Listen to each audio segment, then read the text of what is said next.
Get your Okay. presenter role on. Exactly. I've never done this bit before, so I've got to brace myself. But we'll be good. We'll be good.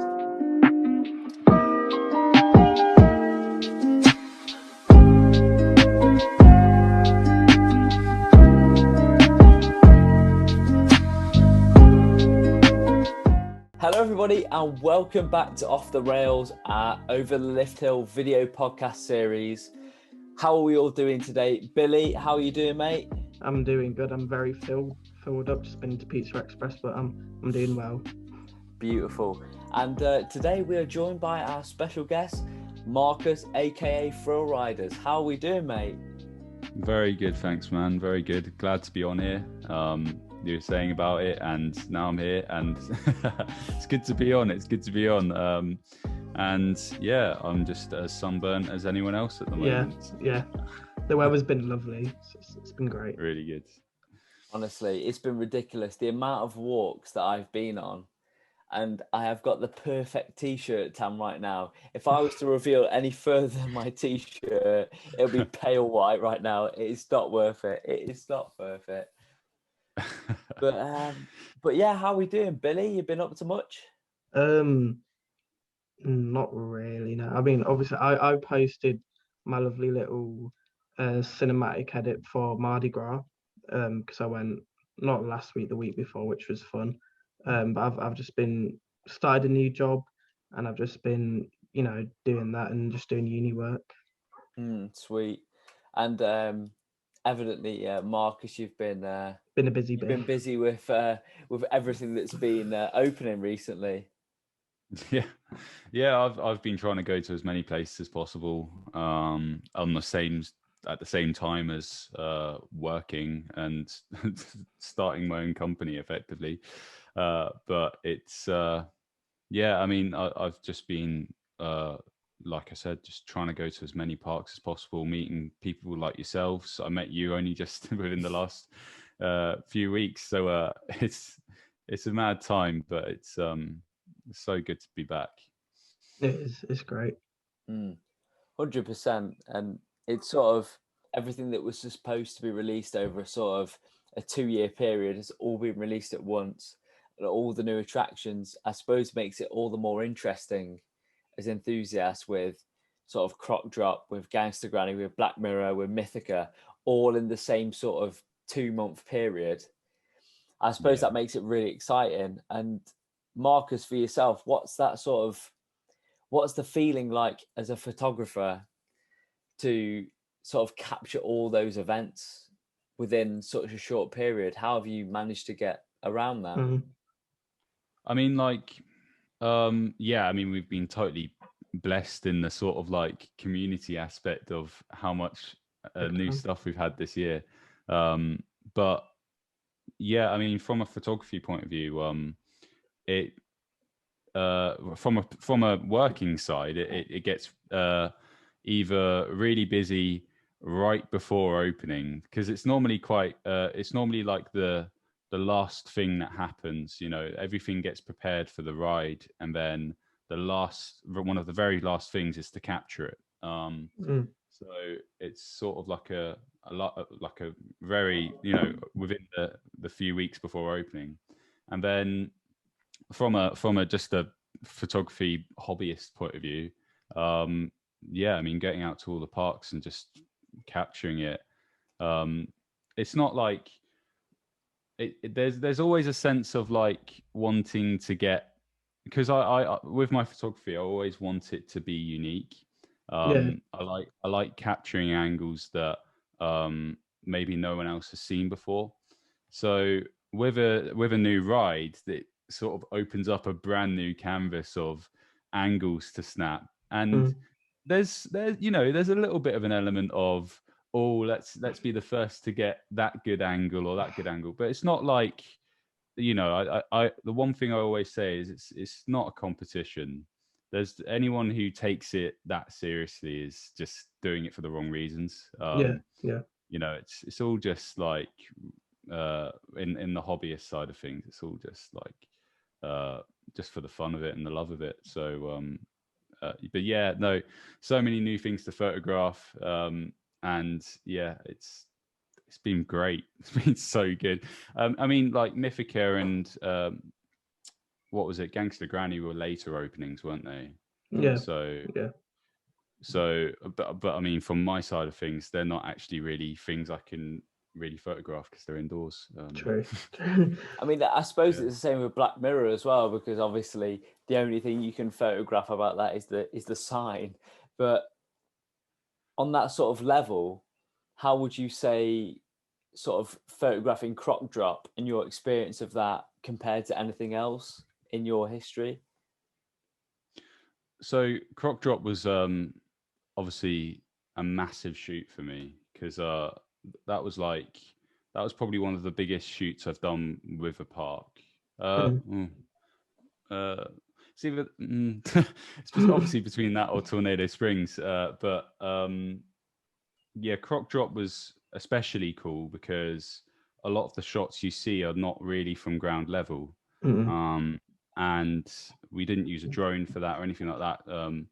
We used a cherry picker crane. So, you know, harnessing me up and sending me up to take those photos was kind of a mad experience. But I mean, Croc Drop's funny because I haven't snapped a single photo of it since it opened. I snapped so many photos, obviously at the shoot prior to opening that. Yeah, I even walked past it the other day at Chessington. I was like, I barely fit. I looked at it. I was like, wow, like I barely feel like I've seen it that much because I've just haven't really even looked at it, even though I shot the thing.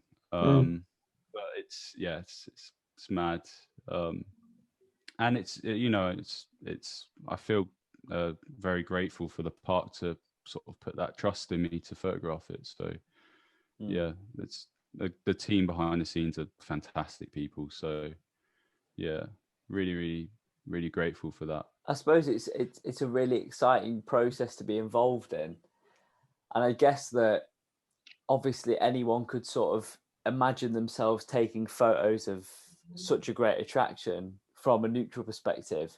But what is the creative process behind seeing the attraction and then capturing it in such a beautiful way? And how does that process evolve depending on the attraction? Sometimes there's a brief, the PR or marketing at whatever park will have like an idea of what they want to capture, because there'll be sort of like, for example, this is just an example, but one of the specific things in the Croc Drop brief was that the fencing in the queue line, it's got all the markings on it, and they've got all their sort of what's the word, like Egyptian text around the ride and stuff, hidden messages.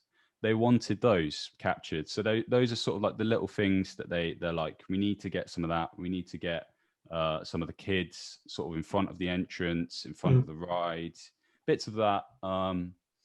But, most of it just falls down to arriving on the day and scoping out the best shots. The creative side of things from where I sit is entirely free. Just move about. I mean, obviously up in the cherry picker crane, it's not just as easy as move about, but it was sort of a case of I told Sam, who was operating the crane with me in it, that I wanted to get as close as possible to the ride in motion, as safely possible, because we do these shoots under total health and safety. That it's really down to a T. But yeah, so I just wanted to get as close as possible and capture looking down into the mouth of the Croc Drop. And we did it, and we moved them nice and close. The creative process is just entirely free. Arrive on the day, have a walk around, And even things like just walking up into Toon Blaster's queue line and just scoping out different things just by myself, just having a walk around.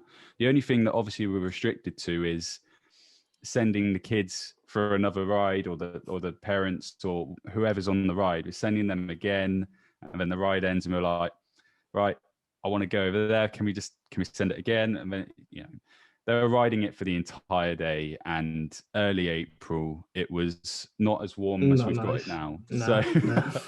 It wasn't. let's just say it wasn't as smiley at the end of the day as it was at the beginning.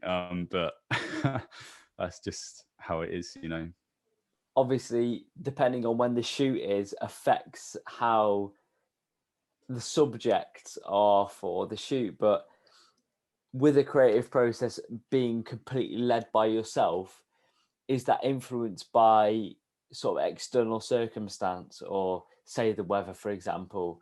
If it was absolutely chucking it down, would you take a different vantage point, or would you choose to take a different perspective on a shot than you would do if it was the perfect conditions? So obviously with theme parks, we like to capture them in the absolute best weather. Some of the shots towards the end of the day do have slightly grey skies, but if it started to chuck it down, we would stop, because it's just not, there's no point shooting. It wouldn't be content that would be used. But funnily enough, we were supposed to do a night shoot of Croc on the same day, but like you say, the weather actually changed on us right at the end of the shoot, and we thought it's no point doing the night shoot tonight, we'll just do it another night. But yeah, apparently, I haven't actually seen it yet, but apparently all lit up at night, it is a pretty good sight. So I can imagine that. So we've got that to look forward to at Halloween, I guess. It's so exciting to think that we have yet to experience these rides in potentially the conditions that they were designed to experience. I've not even experienced. I've not been, because it's kind of out of my reach. But I've never been to Chessington, never, which I feel like is a very bad thing because of how many people rate as like one of the best parts in the country. But it's been very hard for me to get to, but I do really want to get there, especially for Croc Drop, because everybody that I know of who have been on it have said it's great. And like Mythica too. Mythica's like at the top of my list for anything, because I'm a massive fan of Lego too. So I can't wait. Yeah. Chessington's just got a charm, in my opinion. Same as Lego. Both Lego and Chessington just have this sort of charm about them that I think are really just nice to be in.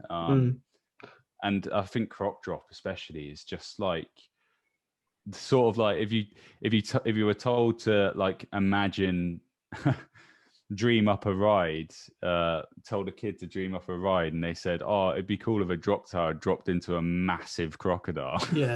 Probably. Normally you'd think, oh wait, that's not something we can build, but it's happened, and it's I think it just looks incredible. It's amazing to consider that was such a recent concept. Yet if you consider a drop tower dropping into a crocodile's mouth, you would expect that to come around in previous years. But I would have expected it to be on much more of a larger scale drop tower, because obviously it's only like a nice little family one. But I mean, it does look really impressive, and it works so well. Yeah, I'm sort of noticing. I don't know. I don't speak for like the world, but what I'm noticing at least is that the younger audience, not like super young, but the younger audience that are visiting theme parks are more willing to do things that are cooler and maybe a bit more sort of like entry level thrilling. So I reckon a lot of the younger audience will look at Croc Drop and think that looks amazing as a entry level thrill ride. because it's not, it's we all know what the tower ride is like. It's not like it's not Detonator. It's not it's Apocalypse. a bounce tower. It's not Apocalypse even, no. So it is, it's perfect for Chessington in my opinion. Yeah, I think that's something Chessington I've always thought about, like from a point of view of somebody's never been. They've always done well with what they put in the park. Like nothing's really ever out of place, which with what they put in, which I think is great, because there's some parts where they do certain things and it's just a bit like, why? But I think Chesterton, they've always put it to a T and being the family park and doing everything to the family audience. And I suppose that the sort of the theming within Chessington is sort of arguably unparalleled within the UK. The fact that each land flows within to the next land. I mean, obviously towers have amazing theming, but each area is sort of isolated from the next. Yeah. And I guess for yourself, Marcus, which is the sort of the favourite area that you've had the opportunity to shoot on? Yeah. Because each of them, say, towers are so unique, but they're so diverse from the next area. Whereas Chessington and Legoland, they flow from one area to the other. So, which is the best to shoot, I guess? Well, the thing is, Tornado Springs as a land was just stunning. All the details in that land are just incredible. Things like all the power lines that sort of run down Route 86. I mean, even that is an Easter egg in itself, because 86 refers to the park's opening year. But all the power lines, each power line feeds. They're not real power lines. They're theming, but they feed to a fake generator box on the station of Storm Chaser, or on the station of like Cyclonator. They all go to places, and then all the little details on the roof, and it's just, that was honestly such a pleasure to shoot, because it looked stunning, like all the different details. There was something to capture at every sort of direction you looked in. Tornado Springs, probably. that's pretty much summed it up.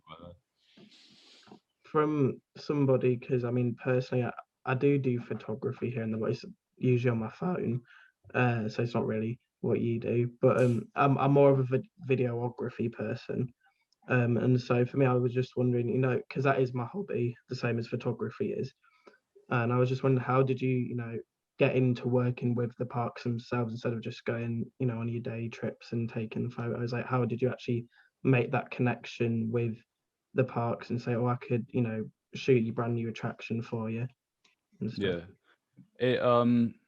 So I mean, I was very much like you, because I'm actually very heavy into video. A lot of people don't actually really a lot of people don't even really notice that, because I put out so much of the photography side. I just used the equipment I used for video, my SLRs or mirrorless cameras. I just used them to start taking pictures in the parks. And then it was just as thrill riders started to grow. And I mean, social media is just ridiculously powerful. It is. Every time I put a picture out from a certain park, I like to tag the park to see if they'll see the picture. That's honestly such a good way to introduce yourself to a park's social media team, because they're just on the other side. They're seeing pictures, or the video content. If you're on Twitter or Instagram, you can obviously share video content as well. So I mean, there's the likes of Park Spill, Sean and Joe, and Kieran, as well as, like, we've all just off the back of social media shown what our products, well, they weren't even products, that's the thing, because we just do it for the love of it. And then when we do a professional job, the passion shows through that as well. So I think what hopefully the parks are realizing is that by bringing us in, you're bringing in people that are actually passionate about the things that we're shooting. I think So that's one thing I really like about when you work with the parks and, like you said, Parksville and Kieran. It shows that, you know, the team at the theme parks know about us, and they know how talented people in the community are, and you know that how we can show what we see as fans, and then, you know, give it to the general public and see what they think of it, because obviously, as we're so much enthusiastic about these things, we notice little things certain people don't notice, little advantage points for you with your photography that maybe the general public don't know. So it makes really good pictures and video. I think it's also like what I've noticed is that behind the scenes at a lot of the parks, a lot of the people behind the scenes are enthusiasts as well. Yeah. So it's sort of just sharing the same interests, and the right people are on social media among us as enthusiasts. It's literally exactly like, what am I saying?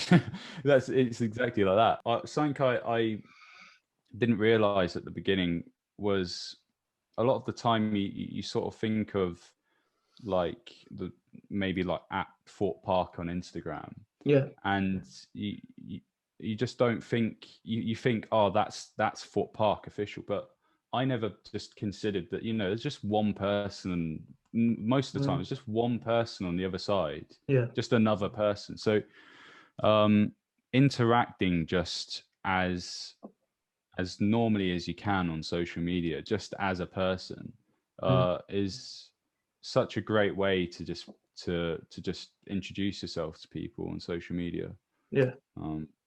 It's amazing, really, when you consider we spoke to Danielle Nichols, who's the digital content executive at Drayton Manor, and she's responsible for all the replies to all the Twitter and Facebook and Instagram sort of comments about Drayton Manor. And the fact that she's an enthusiast means that she will, like, the engagement from Drayton Manor is unbelievable on Twitter. It's amazing. That's what makes the community even stronger, because for the people who don't realize that, it creates a bond between fans and the parks themselves. And I feel that can be only exacerbated by the parks investing in quality content, like your photography, like the videography that's provided by like Sean and Joe or Kieran. And my real question from that is, do you feel that your role as a photographer or videographer for the parks can improve guest experience in the long run by sort of attracting more guests through the social media platforms? I mean, that's the end goal, really. Like I like to think that thrill riders sort of sits alongside, because when a park allows me to use the pictures from one of the shoots on thrill riders as well, it's really great for me, because I obviously want to share it with people. But it's I just see it as like another means of, I mean, it's quite obvious that the majority of the people that will like something on thrill riders will be potentially part of the theme park enthusiast community, because that's just how it sits. And I love that. I love the community. I think it is just the best thing. And I've definitely become more involved with the community in the past year, especially over lockdown, actually. And I mean, joining on podcasts like with you guys right now and stuff like that, I've definitely opened myself up more to do things like this. But well, I mean, as a photographer, I want to just capture it in the best way possible to basically portray what will be the best day out for a guest's point of view. And I mean, I love keeping everything positive on social media. you very rarely see me saying anything negative, to be honest, because I love everything the parks are doing, and I love supporting the parks that I love. Because, I mean, I'll tell you a funny story. My favourite picture of yours is one of your Wicker Man's one, which I got for Christmas as a poster. The funny story about that is my I didn't even tell my parents that I wanted a Thrill Riders poster. I don't even know how they found it, but I just when it came through when I got it for Christmas, I was like, oh my god. But Oh, yeah, that's amazing. but basically, what I want to say is, do you have any coaster? Because like I said, that is my favorite photo that you've taken personally. That you just really enjoyed taking the photography for. There was any coaster you just thought this is going to turn out really great? I think it's very difficult to take a bad photo of the Smiler. That is like, true. It's honestly, unless there's, I mean, it's obviously like a big nest of supports and netting in some places, but so in those cases it could get in the way. But as like the actual coaster itself in sunny blue skies or in grey skies, the Smiler just always looks like, because the yellow just always pops. Yeah, it does. Yeah, and the same with Oblivion. Just the X sector, I guess. But but yeah, those two are so good. Wicker Man is one that definitely shines more in the sun because of the wood. Because wood definitely takes on like a richer color when it has sun on it. I remember when I went in the summer, I think it was like in 2019, and it just looked so picture perfect because it was beaming down blue skies and it just all the overgrown trees, everything. It just looked perfect. So that I think in the summertime, Wicker Man is like one of the best coasters to take a picture of. Yeah, if it's got some sun on it, it is a great. There's so many angles as well because we're all stood in that queue line thinking that's a good snap. That's a good snap. Like, because it goes all the way around the coaster, so you can't not think it really. Mm-mm.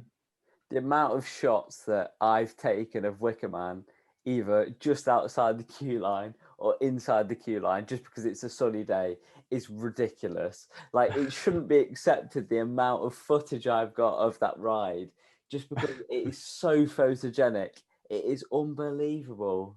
Yeah, it's just you just hit the nail on the head there, especially when the fire goes off and you catch a snap of that as well. Oh, perfect. I mean, talking about the best ride to photograph, what is your favorite photograph that you've ever taken of any ride? That's like the most difficult question. Let me think. I'm looking for like help on my walls. It's not that one. I'm just looking for help. I think one that's always been in the back of my mind since I took it years ago was the Incredible Hulk at Universal Orlando, and that inversion as it comes out of the launch tunnel and then does like a it's zero G, is it zero G. Yeah. You can, if you're standing by the waterfront, just sort of round out of the way, I think behind some of the buildings, there's this shot looking up, and the track is just a perfect sort of S sort of shaped twist. And the train just slap bang in the middle of that has always been one of my favorite shots that I've submitted to, even to photo competitions, things like that. I just absolutely love it. Funnily enough, though, that shot, there's a kid in that shot with his head somehow stuck outside of his overhead restraint, out the side. I don't know how he did it. Who knows? It's honestly one of the funniest things I've zoomed in on and seen in one of my photos, because obviously I see a lot of weird reactions, and that's the best thing about this photography is you see every sort of reaction. The reactions make half the picture. That's what I do every time you post a picture. I always zoom in and see what people are looking like. Yeah, yeah. It's not the same with an empty train. I mean, you can definitely get nice shots of empty train and like twisted track and stuff. Yeah. But there's nothing better than seeing the reactions of riders. Because it's just so varied. When I went to Owen Towers for my birthday 2 years ago. My mum came with me, and we went on Oblivion. And she is not the biggest fan of roller coasters. She screamed on Big Thunder Mountain at Disneyland Paris. She's not a big fan. But for some reason she thought she could brave Oblivion. So that would have, I think that would have been a really good thrill riders photo, because she was in tears on it. I think that would have been great. You have to let me know if she's going on it again. Absolute beauty, that would be. Absolute beauty. The fact that you've been able to take photos of so many different parks and so many picturesque sites across the world. I mean, across the world's a fair comment, because you've taken photos over in Florida, over in the UK, over in Germany. But it's, I know you said your favourite photos of Hulk at the moment, but what do you feel like your favourite photo of all the rides that are coming out at the moment? So Fly, Velocicoaster, Conda. Do you feel like you could get any gold from those new rides? I mean, like you said, Billy, Velocicoaster is just absolutely ridiculous looking. I mean, it holds the same sort of plus, I guess, as the Smiler, in that you've got a very muted colored ride. You've got black track and grays, but then you can let the blues pop out on the train, which is like the same with the Smiler. You can let just the yellows pop out and things like that. So Velocicoaster, honestly, I mean, one thing I've been saying is, by the time us UK enthusiasts are going to get out there, it's every angle's going to be covered, unfortunately. But I mean, even the long exposures, that was something I thought of. As soon as I saw that the trains had lights on, really early days, I was like, it's just going to be a long exposure coaster. It has to be done. Yeah. And then I scroll through my feed. It's like, there's a long exposure of Velocicoaster. There's another one. So, yeah, but that's just, I wouldn't blame it. If I was based out in Orlando, I would be absolutely spamming photos of that ride. But yeah, Velocicoaster. What else? I'm really excited for the Max spinning coaster going to Plopsa. Yeah. It's going to be so exciting. It holds the same sort of thing as Velocicoaster in that it's over the lake. So if there's any sort of reflection-based photography, that would be quite cool. That'd be good. But yeah, I mean, the ride itself just looks amazing. It does. It does. I think the fact that it's sort of themed around a festival, have a rave on it, makes you expect that there will be good lighting. That would be absolutely beautiful to capture. As a non-photographer, I feel that would be absolutely beautiful to capture. And obviously, no expectations, but surely you'll be able to get a good shot of that. Oh, I mean, I was planning on going. I was hoping to go on a European road trip next month, but it won't be able to happen. But yeah, literally our first stop on that trip was into Plopsaland to ride it. Literally a couple of days after opening. So it's a shame we won't be able to do it, but as soon as I can, I will be straight there, because Plopsa is a surprisingly easy for us UK enthusiasts to get to. Like if you get last time I did it, I got a ferry to Dunkirk, and then it is 15 minutes round the corner off the ferry. So you That's literally nice. take a ferry over, 15 minutes to the park. You could probably do it in a day. I'm not even kidding. Like go to Europe and go to Plopsa for the day. Why not? It's what I dream of. It is what I dream of, mate. If I was close to the ferry, then I probably would have been there and done that. Yeah, it's kind of far up in Leeds.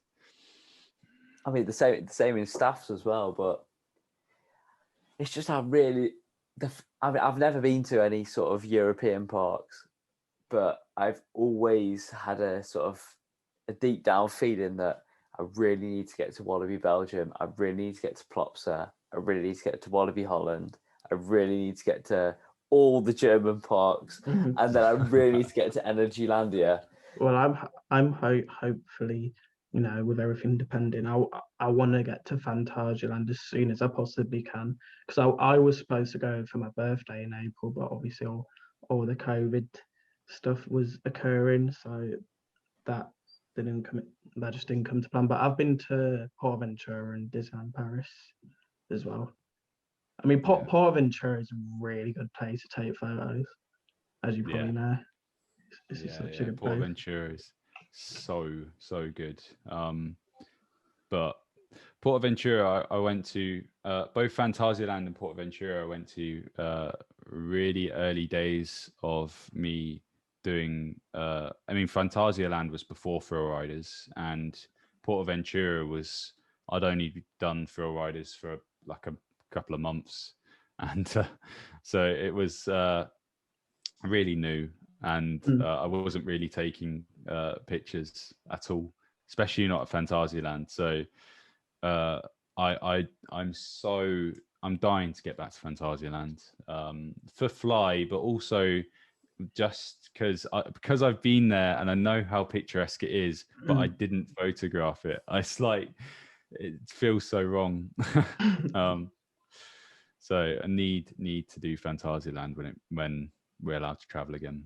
And I suppose on that note, if there was any park you could take photos of anywhere in the world, where would it be? I'm a massive Disney parks fan. I love Disney parks. I just think the scale of all the theming is just fantastic. No one really does it better. So I've been wanting to go to Tokyo Disney and Disney Sea for a very, very long time. It was going to be a after COVID type save up trip. But I mean, who knows when that will be at the moment. But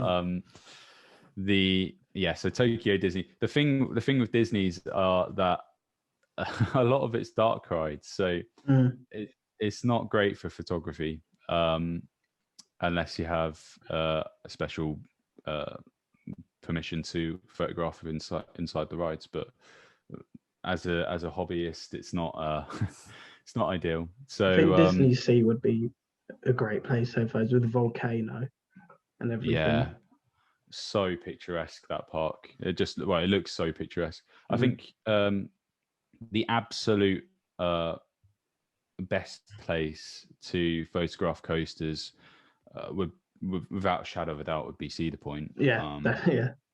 So from a photography point of view, and just the general riding the most insane coasters in the world, it would be, I really want to get to Cedar Point. I think for me, Cedar Park is the only like American style amusement park that I really like want to go to. The others I'm not really that care for, because I'm more of a theming person than just put a coaster in a car park. But I just think Cedar Point is just something special. Like it is. I've known about it ever since I was an enthusiast. So from what I've heard as well, the theming is I don't really know much about Cedar Point, because I really like to I obviously know of the coasters there, but I like to keep as much of the park as a experience for when I go there, rather than see it beforehand. but from I was expecting it to, like you said, I was expecting it to be very much on the amusement side, not so much theming. And I don't know. I've heard comments about it being actually in areas quite well themed. So it will. It's one of those things where it will be an experience for when I eventually get out there to give it a go. But that's a bucket list park for so many enthusiasts. Like, yeah. So all of us, it's a bucket list park. I feel, just because if you look at the lineup, they've got Magnum, they've got Millennium Force, Maverick, they've got Top Thrill. It just seems like that. Don't forget Steel Vengeance. And Steel Vengeance. The fact that they've got all of those in one park, it just seems completely dreamland for all of us European enthusiasts who have only got maybe one of each of those at whatever park we visit. But to be able to ride all of those in a day, it just makes me so excited to imagine that. I'd need so much time there. Yeah. You see so many cool shots of all the coasters there. And for someone like yourself who's able to take so many amazing photographs, that for all of those individual rides, you would need so much time to get the perfect shot. Loads of memory cards, I would imagine. Yeah. Yes, I would. I would spend a fortune just on SD cards. On my computer, my wallpaper's Maverick at Cedar Point, because that's like my bucket. Apart from Taron, that's my bucket list coaster. Amazing. So, final question, Marcus. We asked this to all of our guests. What is your favourite coaster? Full stop. Not even to take a picture of, but to ride. Just in general, that I've been on. At the moment, this answer always changes. I tell people that it always changes. But at the moment, it's Zadra. It's the only RMC I've been on, and it absolutely delivered. It's just packed such a punch. So I'd have to say Zadra. Yeah. Amazing. I am desperate to get on that, and Billy, I'm sure you are desperate to get on that as well. That's another place I was supposed to be going to, like literally as right now. I was saying, I'll go Fantasyland for my birthday, get Zadra in the summer. But yeah, I do want to get there because that seems like a relatively easy part to get to as well. So absolutely amazing. Well, thank you very much, Marcus, for chatting to us this evening. I appreciate you spending your time with us. No, thank you for having me. Honestly, I've loved coming on here. So it's great to actually just have a chat again. Yeah, it's just great. We just ramble on about coasters, about what you do within the industry, and as I said, we appreciate your time. So I think this brings us to the end of the podcast. So from myself, Matt, thank you very much. Thank you. And now, Marcus. Thank you very much. Thank you very much, everybody. We have been over Lift Hill. We've been joined by Marcus this evening. Thank you very much, and goodbye. Adios.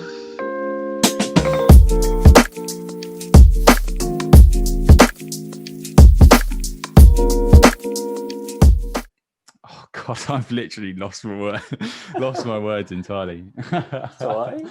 The amount of waffle that comes out of this podcast is unbelievable, mate. So your sound.